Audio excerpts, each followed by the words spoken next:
आज का ये जो संत सम्मेलन है, इस संत सम्मेलन को केवल और केवल इसलिए रखा है कि कल जब एक हृदय विदारक घटना हुई और उस घटना की खबर पूरे मेला परिक्षेत्र में पहुंची, तब भारत का साधु कितना उदार होता है इस बात से आपको सुनकर के बहुत गौरव होगा कि जब अखाड़ा परिषद अखाड़ों के संतों को पता लगा तो तत्क्षण सभी संतों ने यह निर्णय लिया कि आज भीड़ बहुत है, जिस दिन का पल का इंतजार 12 साल 144 साल तक महात्मा करते रहे, उन्होंने जय घोष करते हुए कह दिया आज का स्नान पहले संत नहीं पहले देश स्नान करेगा।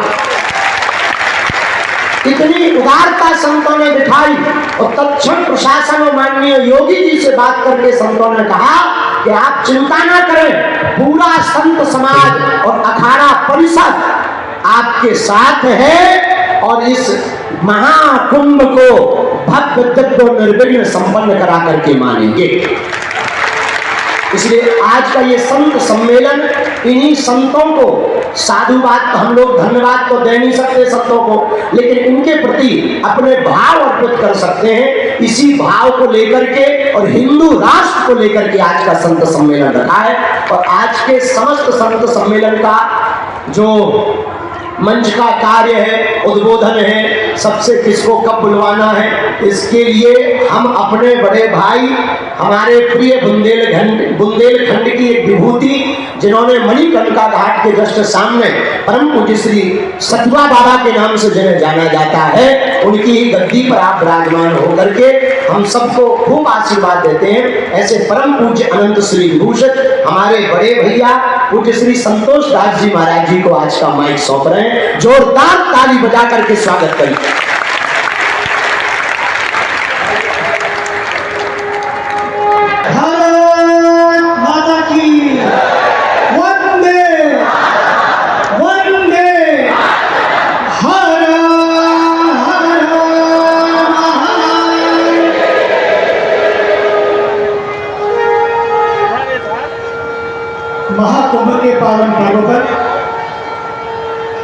महाकुंभ के पावन पर्व पर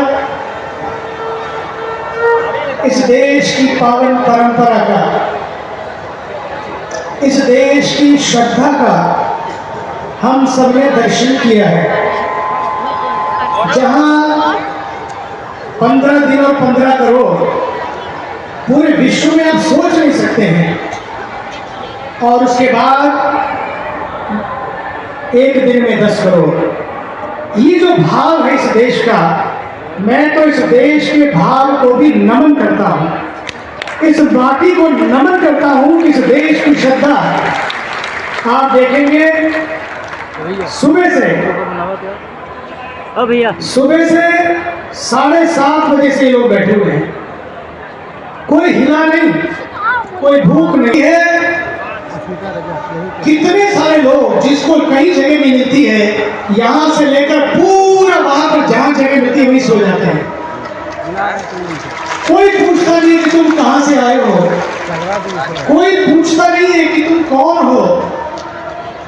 साथ साथ रहकर इस देश के संगम को बचाए रखने के लिए भारत के ऊर्जावान तपस्वी प्रधानमंत्री माननीय श्री नरेंद्र मोदी जी और उत्तर प्रदेश के कर्मयोगी मुख्यमंत्री आदरणीय श्री योगी आदित्यनाथ जी, इन दोनों के संगम के लिए जोरदार तालियों से हमारे देश के इन दोनों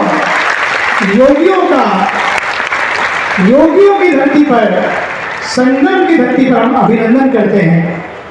मेलाधिकारी से लेकर ये मेला ना हो, सभी के लिए बड़ी मेहनत की है। आज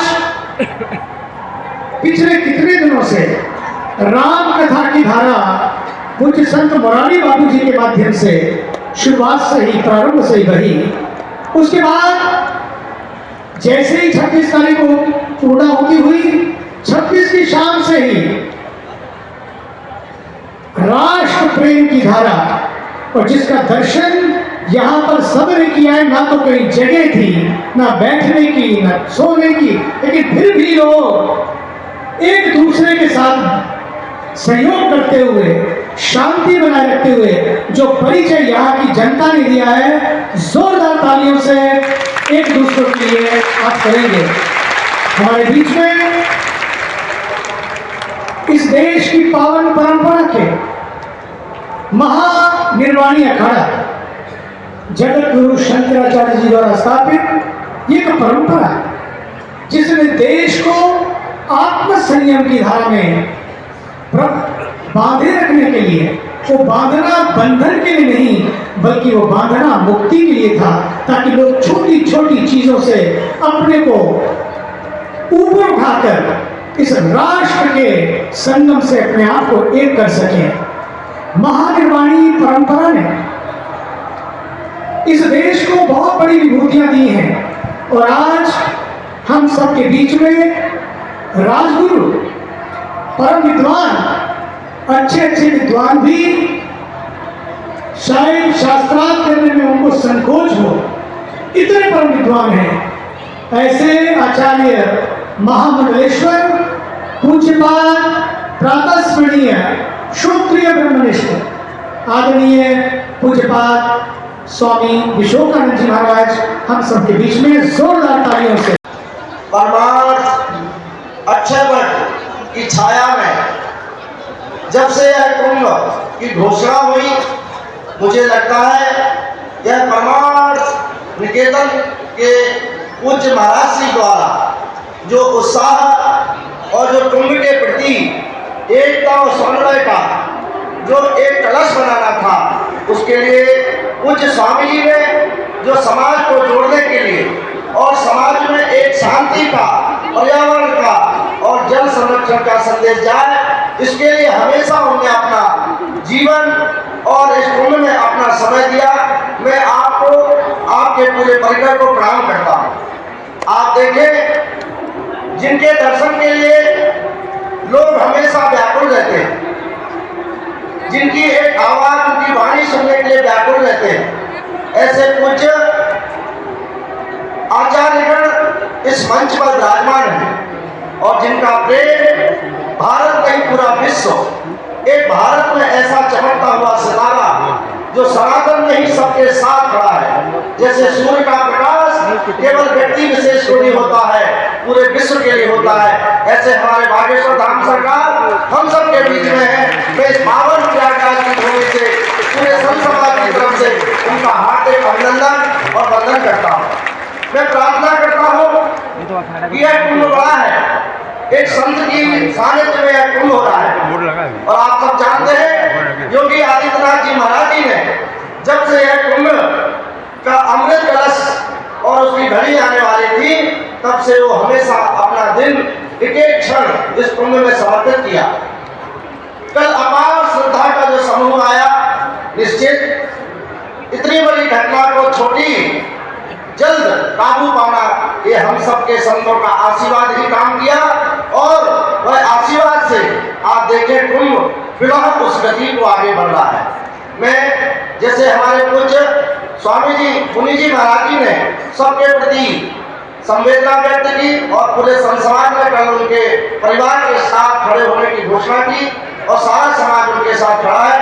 मैं प्रणाम करते हुए सभी को मैं प्रणाम करना चाहता हूँ जिनके सानिध्य में, आचार तत्व में हमारे पूज्य त्रिवाणकिशोर महाराज जी के सानिध्य में है पूरा संत सभा का आयोजन होगा, लेकिन उसके पूर्व हमारे बीच में हम सब के लाडले पूरे संत समाज के दुलरुआ और जिनको न पद और न प्रतिष्ठा किसी चीज का नहीं, केवल उनको सनातन की याद है, एकता की चिंता है, ऐसे हमारे सबके प्रिय अखाड़ा परिषद के अध्यक्ष पूज्य रविंद्र पुरी जी महाराज जी का मैं प्रणाम करता हूँ, वंदन करता हूँ और यहाँ पर उपस्थित सभी महापुरुषों के चरणों में वंदन करते हुए मैं इस क्रम को आगे बढ़ाने के पूर्व सबके चरणों में प्रार्थना करूंगा कि सबको समय का अपना ध्यान देते हुए, क्योंकि कुंभ अपनी गति से जैसे घड़ी और पल आगे बढ़ता है, इसी प्रकार मंच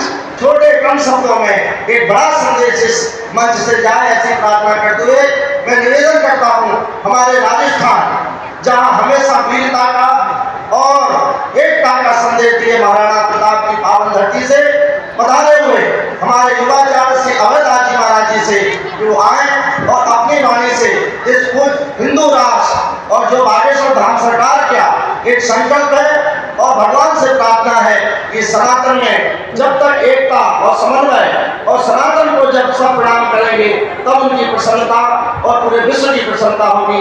इस विषय पे आगे बढ़ते हुए अपनी वाणी से इस समाज को उद्बोधन दें और आगे कैसे क्या करना है इस पर मार्गदर्शन करें। जय श्री राम। नमो दिव्ये महादिव्ये सुरभ्यै च नमो नमः गवां बीज स्वरूपाय नमस्ते जगदम्बिके नमो राधा प्रियाय च पद्मांशाये नमो नमः नमो कृष्ण प्रियाय च गवां मात्रे नमो नमः। बोलिए सियावर रामचंद्र भगवान की, बोलिए कृष्णचंद्र भगवान की, बोलिए काशी विश्वनाथ की। प्रयागराज संगम की इस पावन भूमि पर आज ये परमार्थ के इस पावन धाम में हम सभी के आदरणीय, हम सभी के आदर्श और जिन्होंने सरल और सहजता से सनातन धर्म में बड़ा होना, उम्र से बड़ा होना, पद से बड़ा होना, उसी के साथ साथ इतनी सहजता और सरलता का प्रमाण देकर के बड़ा होना किसे कहते हैं, ये हम जैसे युवाओं को सिखाने का कार्य किया। ऐसे आदरणीय चिदानंद मुनि जी महाराज के जोरदार तालियां बजाकर ये जो मेला सजा है, ये जो प्रांगण, ये भव्य और दिव्यता आप देख रहे हैं, ये इनके सद प्रयासों के कारण। और इस पावन सभा में जिन पेट में दर्द, अंडे एग नहीं बनते, द्वंद बनता, कोख में पीड़ा, वंश वृद्धि की अर्जी लेकर के आए। 2028 दीपावली का योग है, यहाँ पर संतान की किलकारियां गूंजेंगी। क्या आशीर्वाद है। सन्यासी बाबा की। तो पढ़े लिखे हो, यही लिखा, जी गुरुजी। आंखों से देखो, जी गुरुजी। यही है। जाओ दोनों धाम आओ, एक हम औषधि विधि बता दे भी और एक गंगा बना के दे दे भी। संगम प्रयागराज महाकुंभ में बैठे हैं, वचन नहीं कटेगा, आशीर्वाद है। सीताराम। सन्यासी बाबा की, दादा गुरुजी की। करनी धाम की पेशी करनी, पेशी महीने में एक बार, 2 महीने में एक बार करनी है। और शनि मंगलवार की आपको पेशी करनी। काला रेशम पहन के अंगूठा से लेकर सिर तक नाप करके आपको लाना है। बालाजी आज से ही दया करेंगे, दिए हुए समय के अनुसार तुम्हारे घर पर किलकारी गूंजेगी। हमें अपने बजरंगबली पर भरोसा है। कोई संदेह बातों में?